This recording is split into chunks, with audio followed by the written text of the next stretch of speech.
Go. I'm happy to welcome you all here, even if slightly belatedly.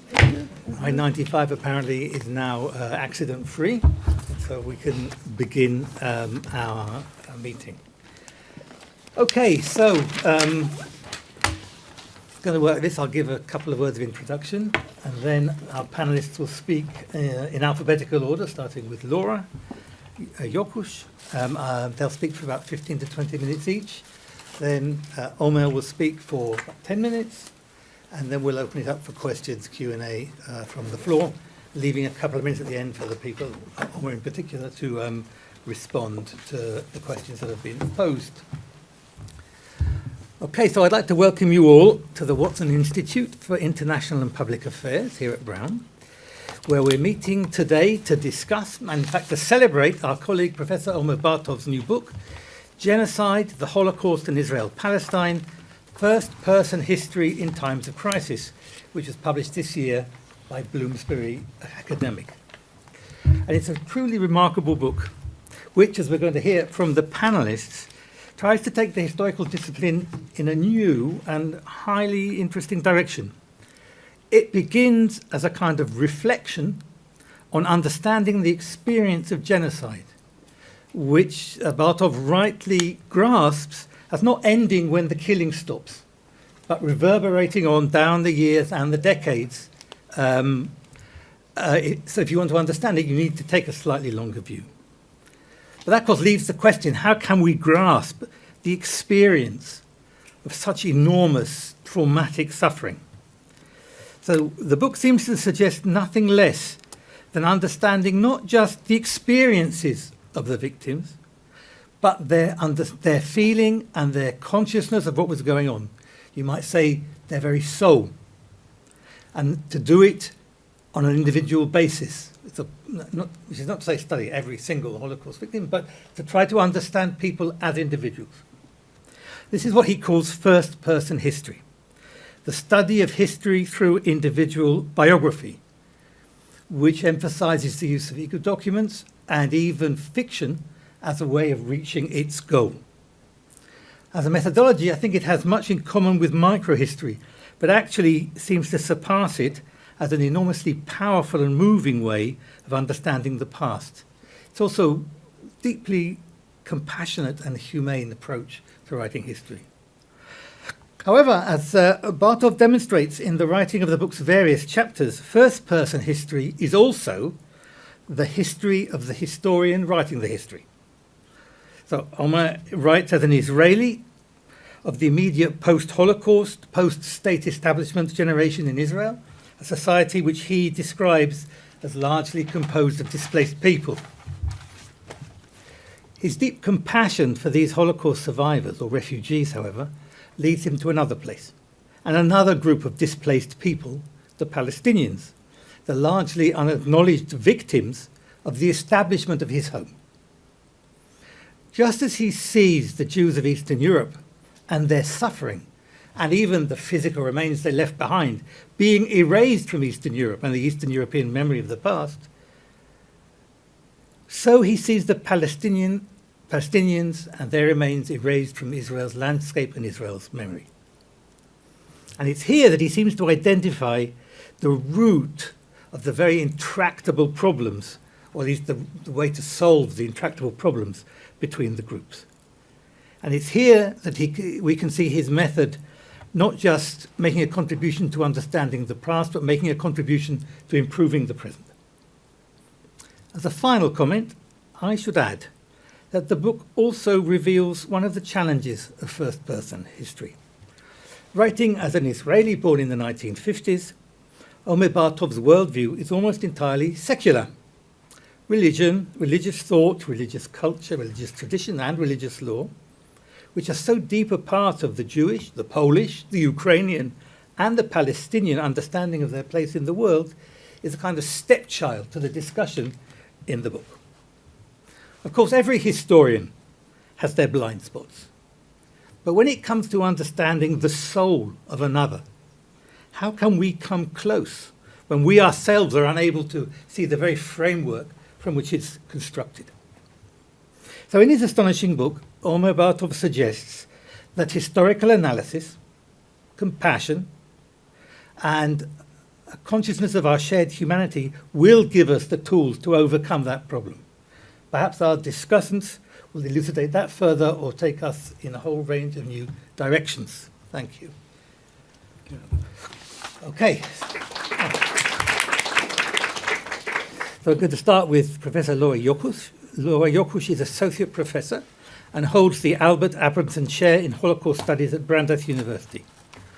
She authored Collect and Record, Jewish Holocaust Documentation in Early Post-War Europe. It was published by Oxford in 2012 and won the National Jewish Book Award and was a co-winner of the Sybil Milton Book Prize. She's edited a number of volumes, prominent among them Forschung, Documents on Early Holocaust Research in Post-War Poland, which came out in Göttingen in 2022, right? And Jewish Honor Courts, Revenge, Retribution and Reconciliation in Europe and Israel After the Holocaust, which came out in Jerusalem. No, Revenge, Retribution and Reconciliation, Justice and Emotions Between Conflict and Mediation, came out in Jerusalem in 2016. Her current research explores Jewish conceptions of post-Holocaust justice, the trials of Stella Goldschlag, aka Kibler Isaacson in post-war Germany, and the question of revenge, both during and after the Holocaust. Professor Jokusz. Should I stand? Or Why don't you? Okay. I would like to begin by acknowledging the richness and importance of genocide, the Holocaust, and Palestine, Israel. It takes on some of the most divisive issues in the study, commemoration, and increased politicization of the Holocaust with such elegance and eloquence. It combines scholarly rigor with empathy for the historical actors. It combines relentless search for truth and complexity in historical understanding with curiosity and open-mindedness to explore also painful and morally ambiguous and often very personal parts of the past. In the following minutes, I will discuss the 5 critical perspectives that this book offers by speaking about my own scholarship, because I thought that this book kind of brought me in a conversation, or what the claims that you make kind of really spoke to the issues that I've been working on. And as Adam just said, thank you for the kind introduction, I'm currently working on a book on Jewish revenge during and after the Holocaust. So allow me to give you a couple of sentences of background about this project before diving into discussing the book. Omer's book. So revenge is, of course, a contested issue. It's commonly understood in negative terms as violent, bloody, excessive, and disproportionate. Revenge acts are morally condemned and socially stigmatized and prosecuted as criminal offenses. However, the common focus on violence tends to ignore that revenge does not necessarily have to be violent. More often than not, revenge finds expression also in non-violent acts or remains entirely within the realm of the imaginary. So broadly speaking, I understand revenge as an act by which someone who suffered a wrong retaliates upon the individual or the group who inflicted that wrong. Through the act, the avenger regains agency and changes from suffering subject to acting subject. It is self-empowering and restores a moral balance that the avenger believes has been disturbed by the wrongdoing. Through the revenge act, the avengers seek to reverse the power relations between the harmdoers and their victims, and to arrive at some form of emotional satisfaction. Now, this is, of course, hugely complicated, if not impossible, in as massive and as lethal a crime as genocide. Yet evidence suggests that among the many different responses, Jewish responses to Nazi persecution and mass murder, revenge acts and revenge fantasies also played a central role. So my project explores in what forms revenge manifested, what it meant to Jews, and what it meant to Holocaust perpetrators, and how that meaning changed over the decades. So now, what does this have to do with genocide, the Holocaust, and Israel-Palestine? As a side note, I should say that the topic of revenge is, of course, very dear to you, Omer, in part because of your family history, and in part it also figures prominently in your writing, also in part in this book, even though quite marginally. But beyond that, I think that all 5 of the critical perspectives that you offer in your book really connect or have direct relevance to the study of revenge. So I want to make 5 bigger points that have to do with the 5 perspectives that you offer in this book. So first, genocide, the Holocaust, and Palestine-Israel makes a strong and convincing case for the importance of what you call, Omer, first-person histories for understanding genocidal events, testimonies, memoirs, diaries, and other ego documents. For too long, historians have neglected these materials and have privileged the sources and perspectives of the perpetrators. As a consequence, historians have not only limited their ability to fully comprehend the genocide, they also have done a disservice to the victims. As Omer puts it so powerfully on page 20 of the book, and I quote you, "Precisely because genocide is about the destruction of groups as such, it is the duty of the historian to rescue these groups from oblivion, even if only in history and memory. One way to oppose the will of the genocidaires to obliterate both the existence and the memory of their victims is to let the victims speak and to listen to their voices, not least because they demand to be heard. And then to write down their accounts and integrate them into the historical record for the sake of a fuller reconstruction of the event. It is not true that history is always the story of the powerful and victorious, but it is up to the historians to collect and record, write and integrate the fates of those who were trampled upon and destroyed," end quote. As this book and almost numerous other writings, especially the Butchach book, demonstrates, we really get a deeper and more complex understanding of genocide through the polyvocal sources of the victims. And they are become especially meaningful if they are also complemented by other first-person narratives, or by the first-person narratives of the other historical actors, in particular the local non-Jews and also the German perpetrators. In fact, this methodology is also indispensable for the study of revenge.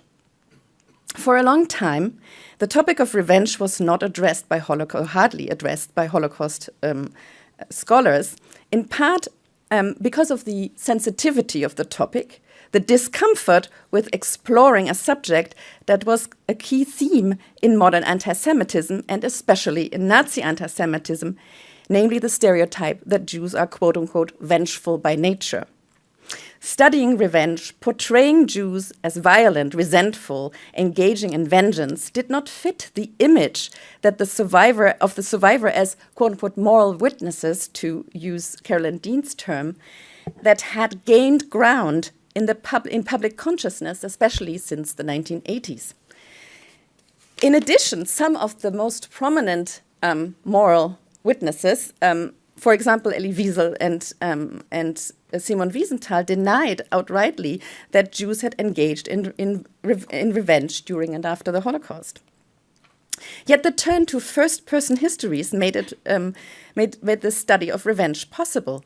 Testimonies and other ego documents offer insights into the different manifestations of revenge and what meaning they had for the victims.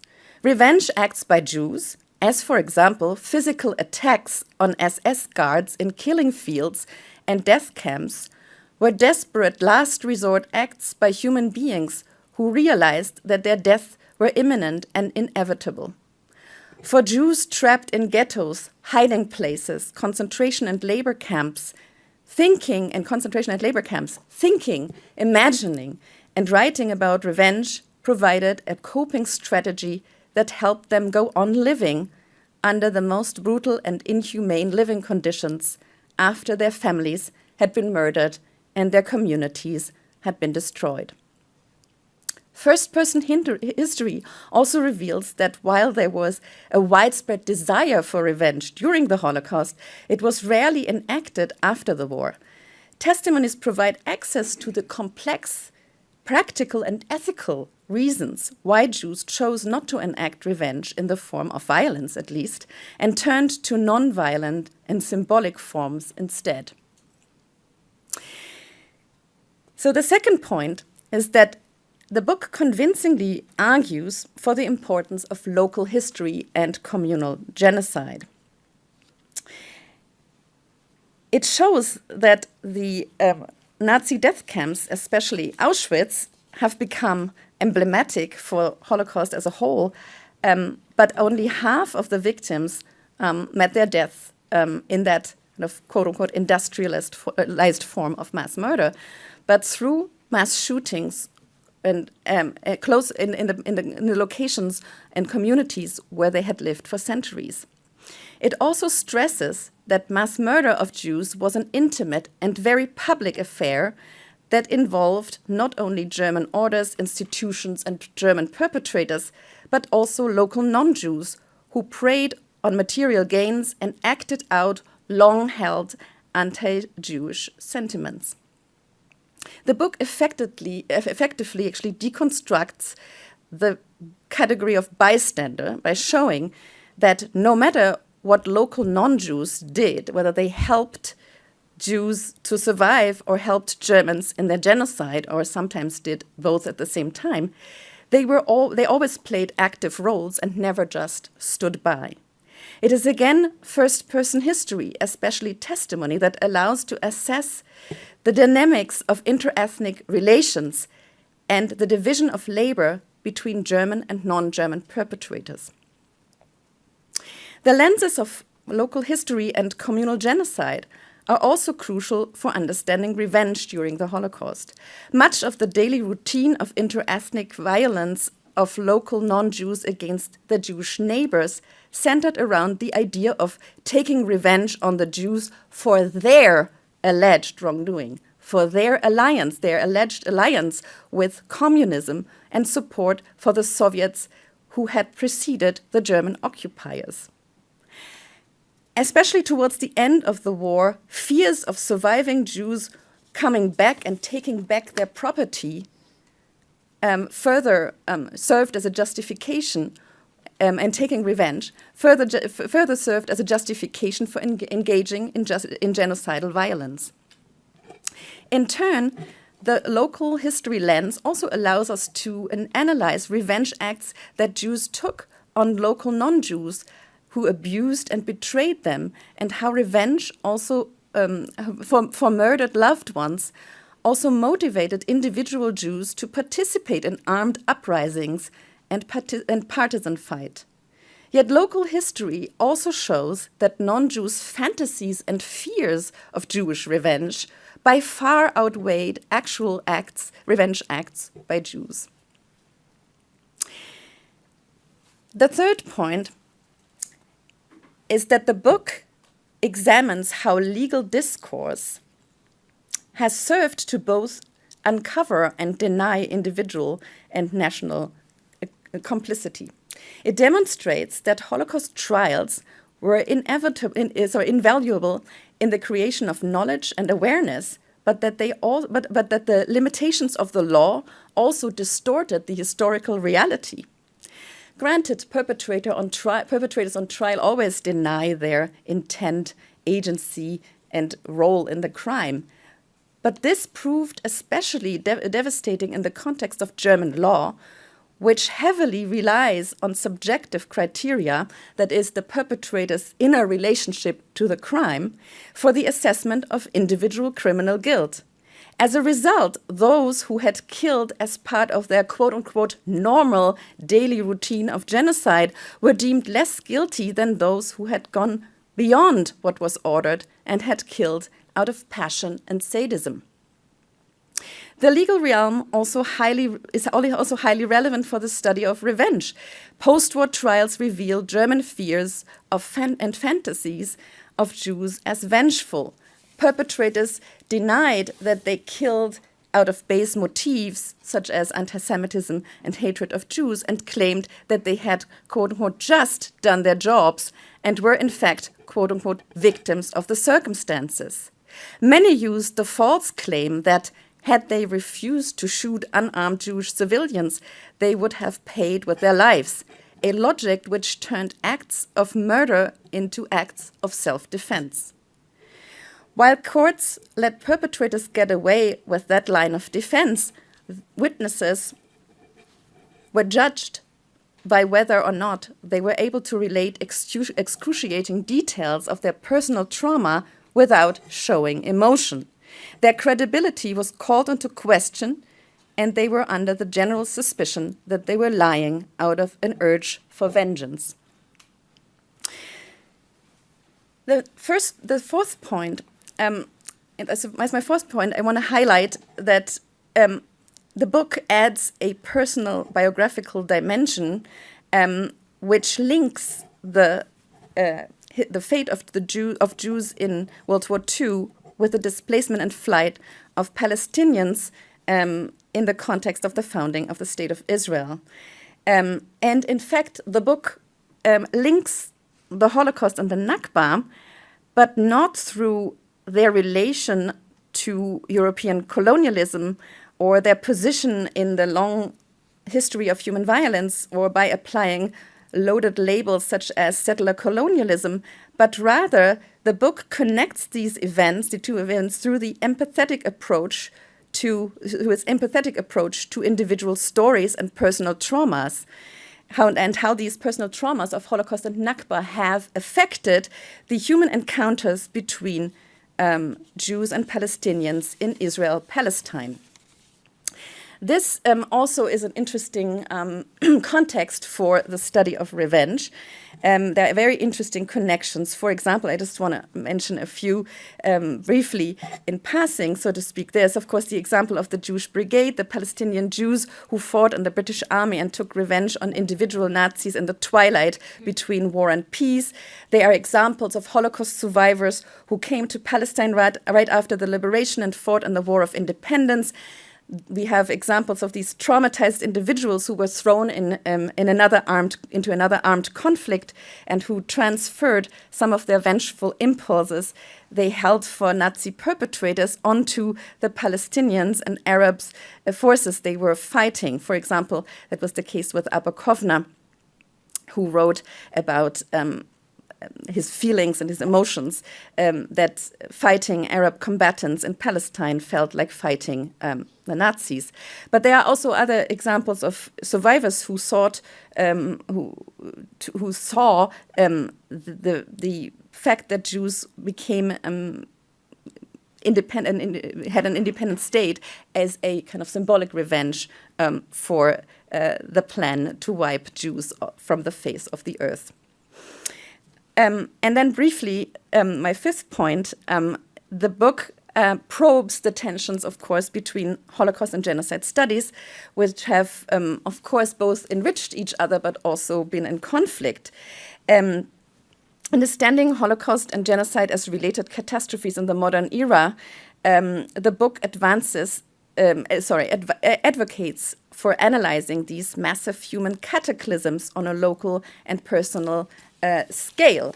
And I think that revenge is actually, although it seems to be a marginal theme, can be a really interesting angle to reach a comparative history of genocide, or an integrated history of genocide, because revenge of victims arguably is present in any case of genocide. And I think when you look at the Holocaust, it's really interesting that for the victims, it was a coping strategy. For the Jews, it was a coping strategy to think about revenge or express revenge. And for the Nazi perpetrators, who also used revenge, but it was in a very different way, for them, they saw themselves, the Nazi perpetrators saw themselves as the victims of the Jews who they were victimizing, and maintained kind of an ideological fantasy that Germans were to be destroyed by the Jews unless they destroyed the Jews beforehand. And this dynamic in the justification of genocidal violence, I think, is a universal phenomenon that should be studied in a comparative context. And the last point I want to make is that the book also, in a very interesting way, kind of takes the temperature of Holocaust studies, or the field of Holocaust studies, and diagnoses kind of the state of the field. And as someone who has worked on the early post-war period and written about survivor scholars who began to research the Holocaust immediately after the end of the war, I couldn't help thinking that somehow you have come somewhat full circle in that you advocate for local history, you advocate for first-person narratives, you advocate for looking at Eastern Europe, you advocate for triangulating the relationships between the locals, the Jews, and the Germans.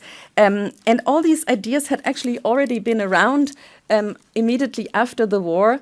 For example, also in works, like reportage-style works like Rachel Auerbach's Treblinka book or Avram Sutzkever's Vilna Ghetto memoir, they are also very much these personal histories that are well informed with documentation and already combine a top-down perspective with a bottom-up perspective. But of course, we are...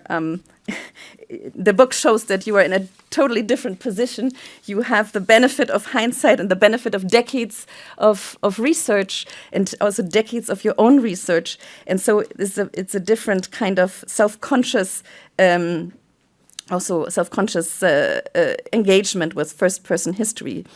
And so just to end, I think it's really interesting that you offer your personal path as a scholar, because you began as an Israeli who was looking at German perpetrators in the context of German history, and then moved towards the Jewish victims and their geographic space, and looked at the bystanders, and always. You're always conscious about the bigger picture of genocide. And in a way, I think this is very much what has happened to the whole field in terms of how it expanded. And of course, you shaped this field with your scholarship, and you defined it with your scholarly and your personal voice. And I want to end here. Thank you very much.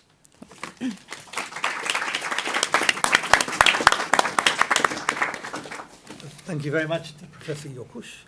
And now my great pleasure to introduce a colleague and friend, Professor Derek Pensler, who is the William Lee Frost Professor of Jewish History at Harvard University. He is the Director of Undergraduate Studies within his department and directs Harvard's Center for Jewish Studies. Derek takes a comparative and transnational approach to modern Jewish history, which he studies within the context of modern nationalism, capitalism, and colonialism. Among his path-breaking books are Shylock's Children, Economics and Jewish Identity in Modern Europe, which came out in 2001, and Jews and the Military History, which came out in 2013. His most recent book, Zionism, An Emotional State, which came out this year, He is currently writing a book about worldwide reactions to the 1948 Arab-Israeli War. Professor Metzler.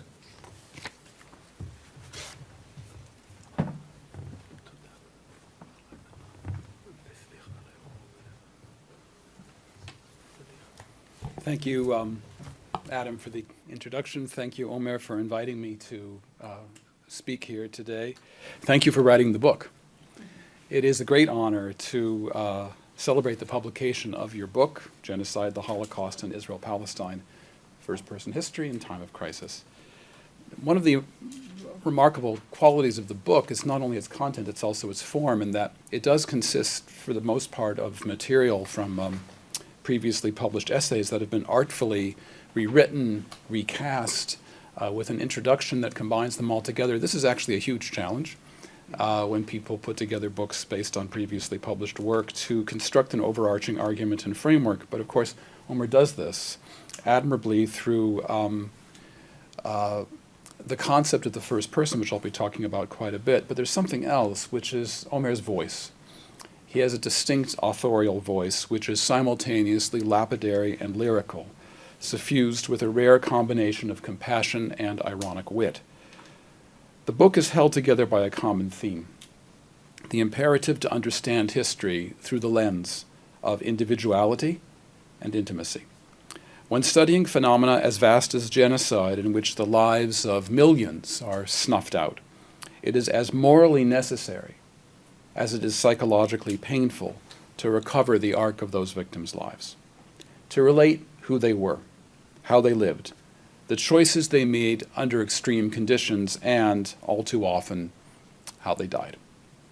Even their choiceless choices, to invoke Lawrence Langer's term, were choices nonetheless. The same striving for a granular narrative of the victim's experience applies to the victim's neighbors, who became their tormentors and murderers. Only by hearkening to the voices of genocide's perpetrators, survivors, or victims who left behind testimony of their fate can we appreciate how a blueprint for mass murder, conceived in distant government offices, was implemented on the ground. The sources that illuminate the operationalization of genocide also reveal the fate of those who resisted, who were rescued and survived. As Omer shows in his chapter summarizing his magnificent book on Buchach, in Buchach, as elsewhere in Eastern Europe, much of the killing of Jews was carried out in situ, under chaotic conditions and by local actors, and was hence much less likely to be documented in the manner of the industrial murder carried out in the death camps. Thus, the essentiality of eyewitness testimony, preserved in the transcripts of post-war judicial hearings, civil as well as criminal suits, interviews, and memoirs. The voices of perpetrators as well as victims and survivors must be recorded. Now, what I have said, and what Omer has written, may appear obvious, but it's not. Historians have long suspected eyewitness testimony of being tainted by interest, inaccuracy, and the vagaries of time. Historians have valorized, even fetishized, written documents, especially archival ones, even though they are no less mediated, no less fallible than oral testimony. Bureaucrats lie, dissemble, under or overestimate, as Kate Brown demonstrated so brilliantly in her account of Soviet administration in Right Bank, Ukraine. Scholars are obliged to explore auto-representations of individual experience even while acknowledging the limits of those representations. And as teaching tools, personal accounts composed in times of crisis are an essential supplement to broad historical narratives of aggression, of aggregates. What role should the voice of historians themselves play in their narrative craft? Historians are by and large reluctant to insert themselves into the narrative, preferring to leave their subject position implicit or opaque. For all of us, however, personal experience, our choice of historical subject, and the means and methods by which we produce our work are inseparable. As Omer shows, attention to the historic individual demands acknowledgement of historians as subjects and their ventriloquization as opposed to unmediated reproduction of the voices of the dead.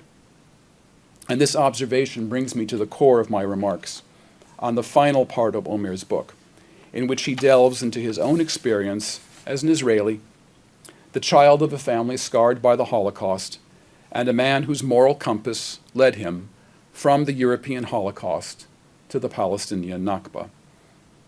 Omer is well aware of the vast differences between the Holocaust and the Nakba as historical events. I cannot emphasize this enough. But he is sensitive to commonalities between them in terms of impact, trauma, and remembrance. And on this point, I want to enter into conversation with Omer regarding the relationship between the two events their legacies, and the benefit of a first-person approach to studying and representing them. I think it's fair to say that Omer would agree with Mark Levine, who conceived of both the Holocaust and Nakba as part of what Levine called, and I'm quoting him, repeated sequences of genocide or genocidal ethnic cleansing in Europe and Asia between 1912 and 1948. The Palestinians' flight into exile in 1948 was typical of 20th century forms of ethnic nationalism, irredentism, and forced migration, as well as the view of population transfer as licit, even a desirable method of managing ethnic conflict. The Holocaust represented a vast metastasis of this already malignant policy. It was rigorously planned, methodically executed, and designed to wipe an entire people off the face of the earth. What role does the first-person narrative play in both of these events, the Holocaust and the Nakba? What benefit is there in reading eyewitness testimony of a Palestinian exiled in 1948 alongside with that of a Jew who survived Auschwitz? Is the life writing of a Jewish perpetrator of an act of expulsion in 1948 to be compared with what? With that of a Wehrmacht soldier, or perhaps to a Pole or Ukrainian who engaged in atrocities against their Jewish neighbors? Do either of these ideal types, the Nazi Vollstrecker and the East European townsfolk seething with resentment against local Jews, have anything to do with illuminating the actions of Israeli forces against Palestinians in 1948? Perhaps so, but I'd be interested in Omer's reaction to my question. I also would like to find the next page of my talk. First-person accounts can document how deeply engraved the Holocaust and Nakba are to the collective identity of both Palestinians and Israeli Jews. Yet there is a striking difference between a fetishized memory of an increasingly distant event, that is the Holocaust, and a sense of participation in an ongoing process of oppression and expropriation, that is the Nakba, which by this logic did not occur in 1948, but began in 1948. Israel's national essence has been defined by an airtight bond between the Israel and the Holocaust, and between the Holocaust and the Israeli-Palestinian conflict. I saw this process, by the way, firsthand when I was in Auschwitz a few years ago. At the camp, there were large groups of Israeli army and police officers, as well as personnel from the Israeli Electric Company and the Israeli Railways, by the way, which I thought was a bit spooky.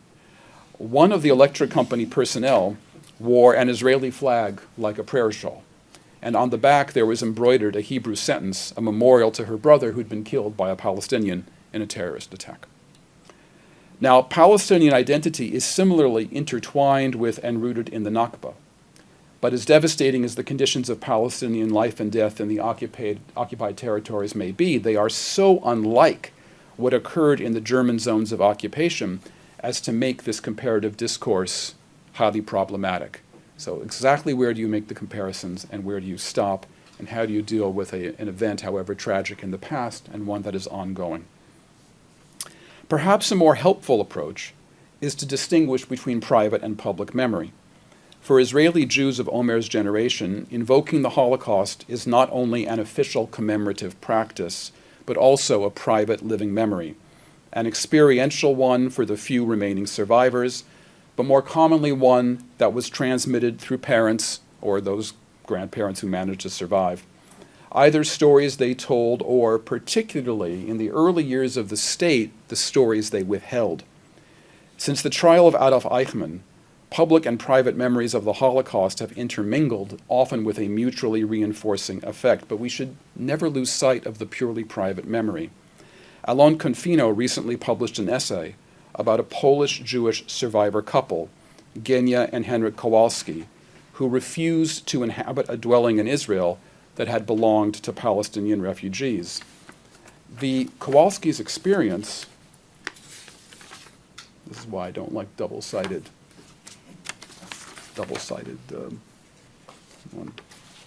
The Kowalskis' experience nicely exemplifies Omer's call for recovery of individual experience and sensibility, which in this case flouted official policy and contradicted official memory. We can draw a similar distinction between public and private commemorations of the Nakba, comparing the dominant voices of Palestinian political leaders, writers, and educators with interviews with or testimonies by Palestinians, whose voices might otherwise have vanished into oblivion. I wonder what benefit, then, a more open-minded, comparative approach to conceiving of connections between the Holocaust and the Nakba might have for the evils of denying both. Both sides in the Israeli-Palestinian struggle deny, minimize, or reverse blame for the other's displacement. Is Holocaust denial vulnerable to educational efforts that highlight personal experience of Holocaust victims, to elicit empathy and a sense of trust in historical narrative? Do we simply trust a narrative more when it's the story of a single individual, and is that likely to actually reach people who are otherwise inclined to deny the Holocaust? I'm not sure. I'm raising the question.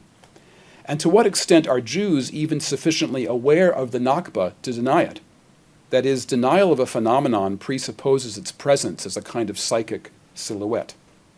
Ignorance among North American Jews of the Nakba actually seems to be fading, and we could talk more about that in the discussion period.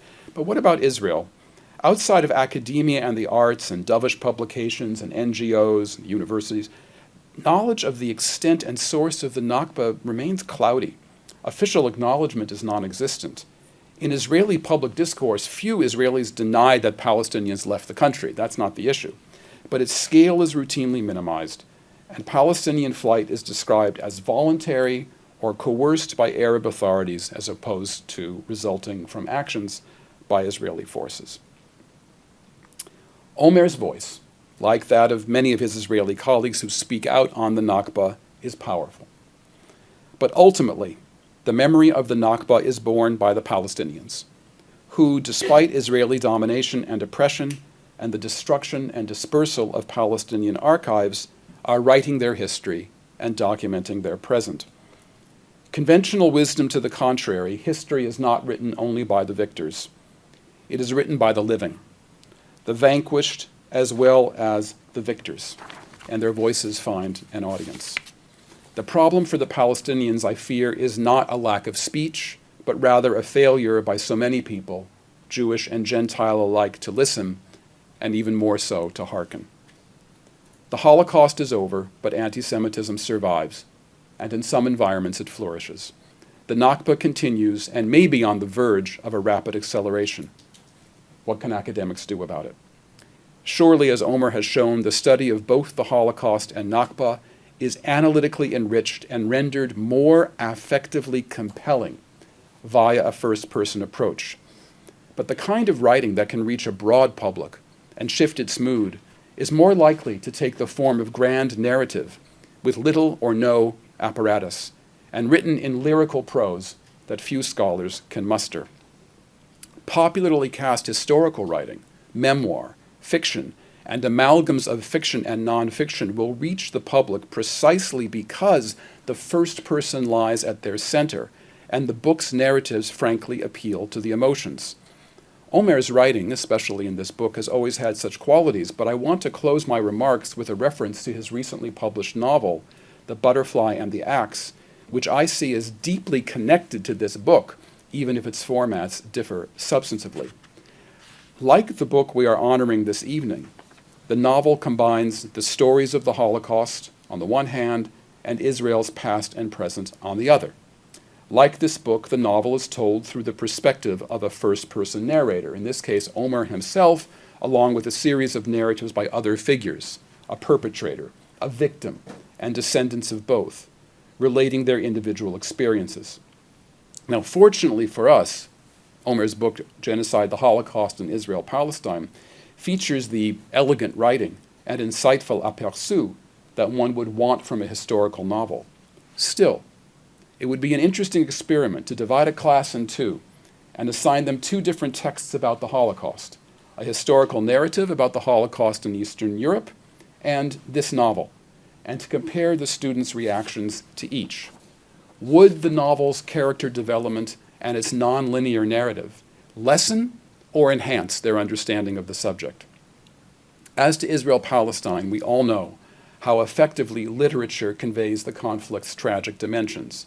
the poetry of Mahmoud Darwish and Yehuda Amichai, the prose of Ghassan Kanafani and Sahar Khalife, Elias Khoury and Emil Habibi, Amos Oz and David Grossman. Taken together, Omer's new collection of essays and his novel call upon us to reflect on the power of writing in and about the first person, of the historical eyewitness and the fictional character whom we know better than we can know any real human being. Thank you.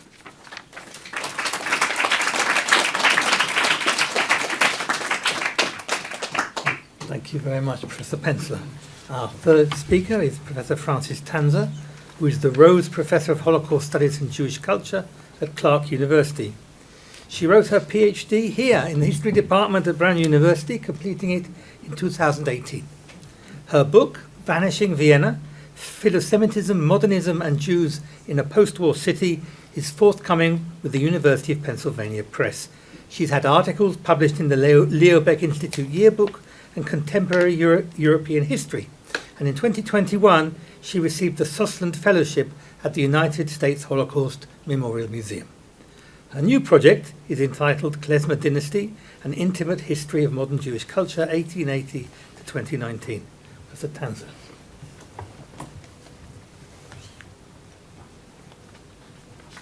Thank you so much for that introduction, and to Omer for inviting me. It's really nice to be back at Brown after quite a long time, and especially actually in this room, which I now recall going to many talks in. So I'm going to begin with something that's kind of obvious. Omer's written a lot of books in the past years.